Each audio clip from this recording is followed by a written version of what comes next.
स्वागत है मेरे YouTube चैनल पे। मैं हूं AK कश्यप। एक महत्वपूर्ण टॉपिक पे बात करेंगे। टॉपिक है हमारा बिहार में जो शिक्षक का स्थानांतरण को लेकर जो नियमावली और जो तारीख दिए जा रहे थे, इस बार ACS साहब ने कुछ ऐसा किया कि तारीख ही नहीं दिया, यानी डेट ही नहीं दिया। बिहार में शिक्षकों के स्थानांतरण को लेकर जो नियमावली बनाया गया, तो आप कह सकते हैं कि जैसे इलेक्ट्रॉनिक मीडिया या प्रिंट मीडिया में स्थानांतरण को लेकर जो बातें बनाए जा रहे हैं, विभाग भी उसी तरीके से नियमावली को उलट फेर करके केवल बातें बना रहा है। धरातल पर इस विषय पर अभी तक कुछ भी देखने को नहीं मिला है। 1 से 7 जनवरी के बीच में संभवतः ये अनुमान लगाया जा रहा था, और अनुमान क्या कि विभाग के द्वारा भी ये बातें अलग अलग प्लेटफॉर्म पर कहे जा रहे थे कि 1 से 7 जनवरी के बीच में स्थानांतरण को लेकर सरकार जो है वो तैयार है, और इसकी पूरा जो है वो लिस्टिंग करके और लोगों को 1 से 7 के बीच में करना शुरू कर दिया जाएगा। अगर इन सभी बातों पर चर्चा करें तो सबसे ज़्यादा अपने बातों से बिहार में जो डॉक्टर एस सिद्धार्थ हैं, ACS के पद पे हैं, प्रिंसिपल सेक्रेटरी हैं, एक बहुत बड़े पद पे हैं, एक IAS अधिकारी में भी एक तेज तरार IAS अधिकारी रहे हैं। उसके अलावे इनका जो लाइफ स्टाइल है काफ़ी सिंपल है, और इनके कहे हुए बात पर 2024 में अगर आप देखेंगे तथ्यों को, तो इनकी बातों से शिक्षकों को अब ऐसा लगने लगा है कि अगर साहब कुछ कह रहे हैं तो यानी हो सकता है कि यह न भी किया जा सकता है। लेकिन साहब को ऐसी बातें करना मुनासिब नहीं है, क्योंकि एक तरफ यहाँ पे 1,90,000 शिक्षकों का स्थानांतरण है, लेकिन इन्होंने जिस तरीके से विश्वास दिलाया था कि स्थानांतरण की प्रक्रिया बहुत जल्द कर ली जाएगी, ऐसे कर लिया जाएगा, वैसे कर लिया जाएगा, अपने लाइफ में जितना ये सिंप्लिसिटी जितना पब्लिक फेस के रूप में हम लोग जान पाते हैं, उतना ये बातों में इनकी सिंप्लिसिटी नहीं झलकी है। बातों में बहुत बार जैसे विशिष्ट शिक्षक का नियमावली आया, जैसे बिहार में शिक्षकों का स्थानांतरण नियमावली आया, 10 अनुमंडल साहब ने मांगा, 10 अनुमंडल का आया कि 10 अनुमंडल अपना अनुमंडल छोड़ दीजिए, महिला पंचायत और नगर निकाय को छोड़ दीजिए अपना और आवेदन कीजिए। साहब का दिया हुआ ये 10 अनुमंडल और 10 पंचायत वाला भी जो है नियमावली वो चैलेंज हो गया पटना हाई कोर्ट में। आपाधापी में नियमावली ही बदल दिया गया। 15 दिसंबर तक इस शिक्षा कोष पे आपने फॉर्म फिलअप करवाया। लोगों को ये विश्वास था कि अब स्थानांतरण हो जाएगा, क्योंकि आपने ऐसा विश्वास दिलाया था कि अब आपका स्थानांतरण नहीं रुकने वाला है।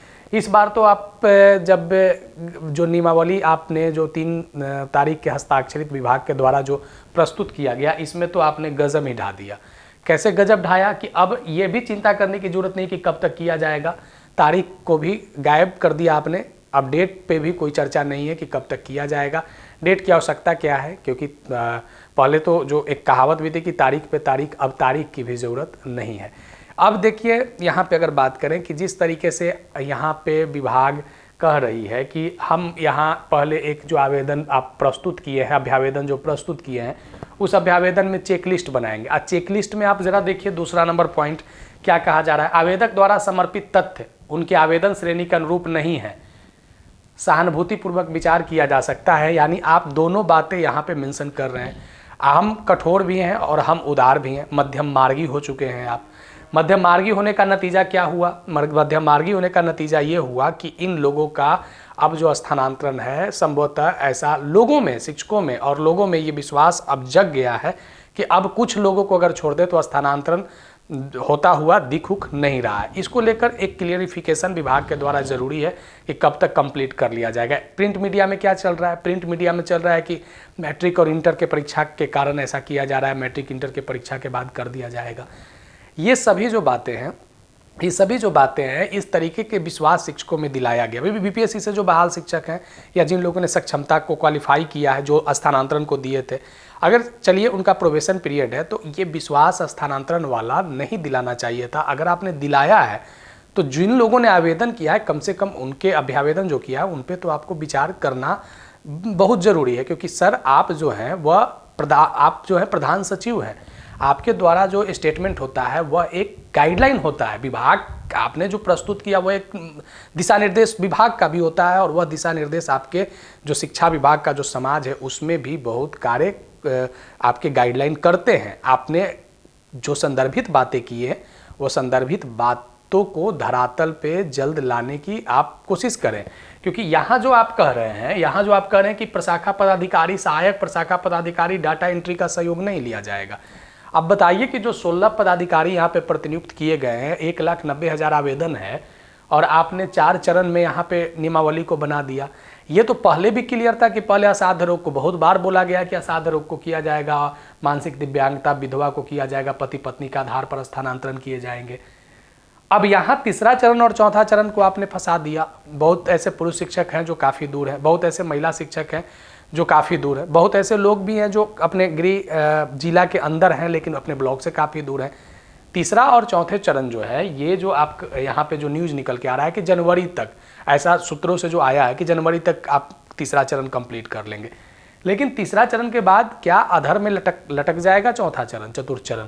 अगर ऐसा होता है तो बिहार में जो शिक्षकों का जो एक समूह है वो इतने बड़े विभागीय स्तर पर कहे हुए बातों से कहीं विश्वास न उठ जाए, कहीं विश्वास न विभाग खो दे, क्योंकि ये सभी बातें तो चलते रहे, पहले से भी चलते रहे और लोगों का ये विश्वास ही टूट जाए। तो साहब, आप एक ऐसे पद पे हैं जहाँ पे आप अगर कुछ डेट दे रहे हैं या कुछ कह रहे हैं तो आपकी बातें केवल शिक्षक ही नहीं, पूरा जो समाज है वह सुन रहा है। तो इस पर ज़रूर जल्द कुछ अविलंब आप निर्णय लें, और जिस कारण से जो अभी मायूसी जो भी देख सकते हैं आप इलेक्ट्रॉनिक मीडिया में, जो शिक्षक स्थानांतरण को लेकर जो चल रहे हैं न्यूज़, उसके कमेंट में जाकर देखेंगे तो आप एकदम देख के अचंभित हो जाएंगे कि कितने लोगों ने स्थानांतरण को लेकर विभाग ने जो अब इस बार जो दिशा निर्देश जारी किया है, उस दिशा निर्देश से कितने लोग मायूस हैं, नाखुश हैं। तो इस कार्रवाई को जल्द से, क्योंकि अगर 1,90,000 आवेदन है और 16 प्रतिनियुक्त है, आप डाटा एंट्री ऑपरेटर हो या प्रशाखा पदाधिकारी हो, जब सहयोग नहीं लिया जाएगा और इस शिक्षा कोष के पोर्टल पे ही जब डाला जाएगा तो ये कितना जल्दी हो सकेगा, इसको कितना जल्दी हो सकेगा, इस बात को विभाग को ज़रूर बताना चाहिए कि 4 चरण हम कब तक कंप्लीट कर लेंगे। ठीक है, अगर आप नए जुड़े हैं मेरे चैनल के साथ तो ज़रूर मेरे वीडियो को लाइक कर दीजिएगा, अच्छा लगा होगा तो। कोई सुझाव होगा तो कमेंट में लिखिएगा, और साहब भी इस पे कुछ ठोस निर्णय आने वाले समय में देखिए क्या लेते हैं। तो अगर नए जुड़े हैं तो सब्सक्राइब करिएगा, फिर आगे हम मिलेंगे नेक्स्ट इन्फॉर्मेशन नेक्स्ट वीडियो में।